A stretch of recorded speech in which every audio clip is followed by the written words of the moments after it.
Imagine a Tuesday afternoon where the cities of Buenos Aires are complete ghost towns. In London, where the famous subway stations are completely silent. In Tokyo, where offices are completely empty. And then suddenly, at the exact microsecond, a roar erupts so loud that it can be heard from space. This isn't a scene from a sci-fi movie. It's the sound of 5 billion people, half the human population, holding their breaths for a single ball to cross the white line. Today, I will inform you about the history, economic impact, and expansion of the 2026 World Cup. We'll start first by covering the history of the tournament, then its economic impact, and finally the 2026 expansion. The FIFA World Cup didn't start with massive stadiums and with LED screens or with media attention. It began in 1930 in a small country of Uruguay with only 13 teams.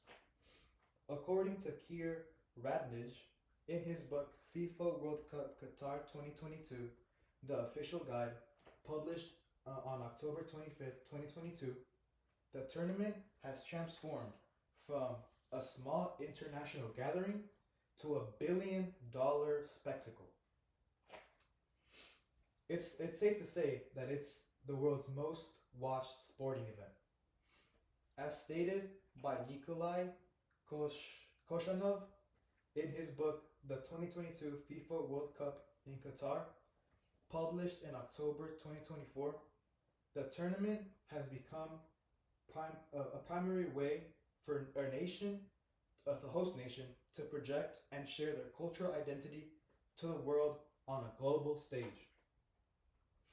Now that I have discussed the history of the tournament, I will now transition to the global economic impact it creates for the host nation. We aren't just talking about ticket sales or even jersey sales. We're talking about nation-shifting wealth. According to a press release from Inside FIFA on April 4th, 2025, a joint study with W2O estimates the World Cup generates approximately $47 billion in economic output. Think about that. That's more money than we'll ever see in our entire lives. Wow. This isn't just game day money. It supports hundreds, if not thousands, if not millions of jobs in construction, hospitality, and technology.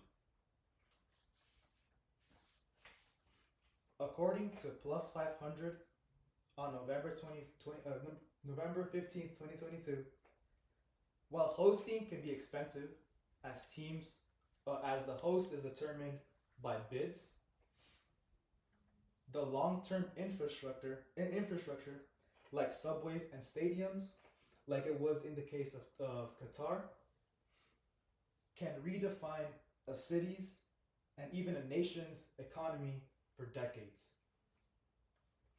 Since we have now explored the economic impact of the World Cup, let's now look at the specific expansion changes coming in 2026, this year. A new era has come. The tournament we know is changing. For the first time, 3 nations will share the stage: the US, Mexico, and Canada. According to MLSsoccer.com, on January 8th, 2026, the tournament is moving from a 32-team format to a massive 48-team format, which means more games, more fans, more traveling, more entertainment, of course, more money, and more football. This isn't just about sports fans. It's about a massive wave of travel. According to the U.S. Travel Association, on April 8th, 2026. This specific expansion is expected to spark significantly longer visitor stays and higher per person spending compared to any previous tournament because of the three nation layout. This is saying that because there's three host nations, I guess guests will spend more money, will spend more time boosting their economy. Imagine 104 matches across 16 different cities. It's the largest sporting event ever attempted. This isn't just a simple tournament, it's history in the making.